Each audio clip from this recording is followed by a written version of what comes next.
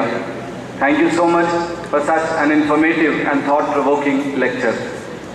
At the end of the day, I would like to call upon Brother Khalil, district organizer, to present vote of thanks. Assalamu alaikum wa rahmatullahi wa barakatuh. Alhamdulillah, స్థానిక SIO తరపున ఈ కార్యక్రమాన్ని నిర్వహించినందుకు ముందుగా నేను దైవ కరుణ కటాక్షాలు, కరుణ కలవాడు, సకల చరాచర సృష్టికర్త అయిన, పాలకుడైన, పోషకుడైన అల్లాహ్ కృతజ్ఞతలు తెలియజేసుకుంటున్నా.